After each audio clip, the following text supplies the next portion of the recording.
Monggo di like dan subscribe gratis loh.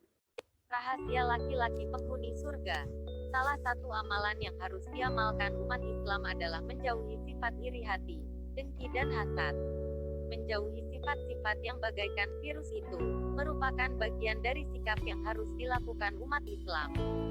Sebab hal itu bukan saja merugikan bagi yang menjadi sasaran dengki dan hasad, tetapi juga merugikan diri orang itu sendiri.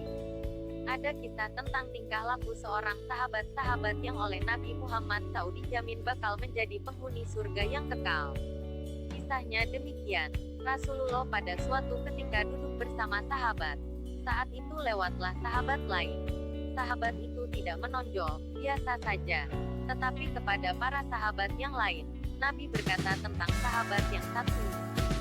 Dia adalah seorang lelaki calon penghuni surga, kata beliau sambil menunjuk lelaki itu. Mendengar itu, Abdullah bin Umar menjadi penasaran. Dia berupaya mengetahui rahasia kehidupan orang yang dipastikan oleh Nabi sebagai penghuni surga itu. Apa amalan lelaki Ansar ini? Dan apa pula kelebihannya? Kata Abdullah dalam hati.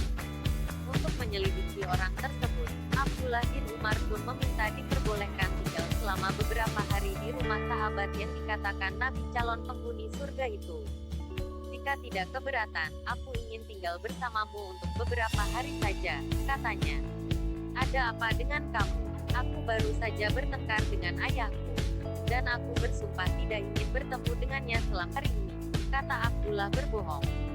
Boleh, silakan kapan saja dan berapa lama pun bisa, kata sahabat itu dengan ramah. Selama 3 hari itu, diamatinya tingkah laku dan tindak tanduk sahabat itu dalam kehidupan sehari-harinya.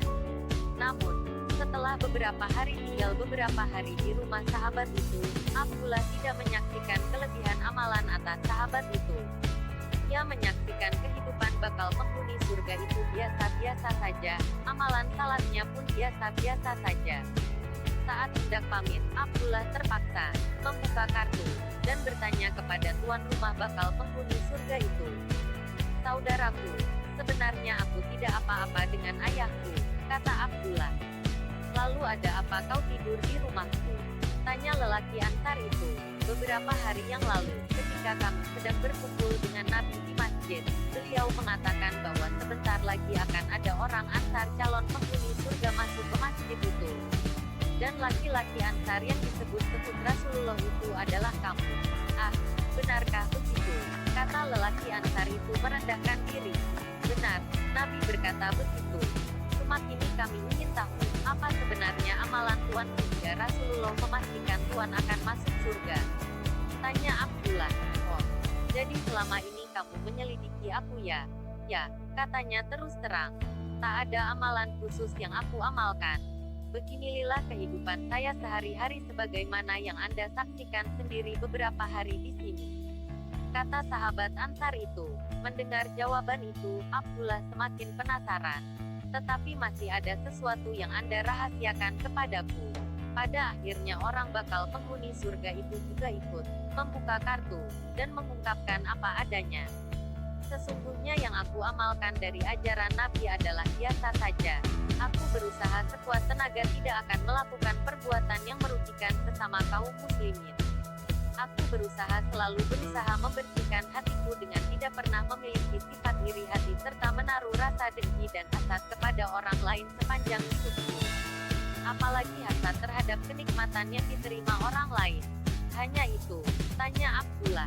Ya, jawabnya. Mendengar pengakuan jujur lelaki itu, Abdullah bin Umar semakin takjub mendengarnya. Secara lahiriah, amalan lelaki Ansar itu tak terlalu istimewa. Tetapi secara rohaniah, amalan itu sungguh luar biasa. Bukankah memang banyak orang yang mampu menunaikan salat tetapi tak mampu menjaga hatinya dari rasa iri, dengki, hasad dan prasangka buruk kepada orang lain? Subhanallah. Rupanya inilah amalan utama yang telah menjadikan dirimu mendapat kemuliaan di surga, kata Abdullah di dalam hati sambil berpamitan meninggalkan rumah lelaki itu. Begitulah rahasia yang ditemukan Abdullah bin Umar pada sahabat itu, sehingga ia mendapat jaminan Rasulullah akan menjadi penghuni surga. Kuncinya tidak iri hati, hasad, dan dengki kepada orang lain. Amalan salat sebanyak apapun tidak akan berguna jika di dalam hati orang itu masih terdapat sifat dengki dan iri hati. Orang yang terpuji di sisi Allah adalah orang yang menjalankan salat dengan ikhlas dan menjauhi sifat dengki dan hasad seperti sahabat itu.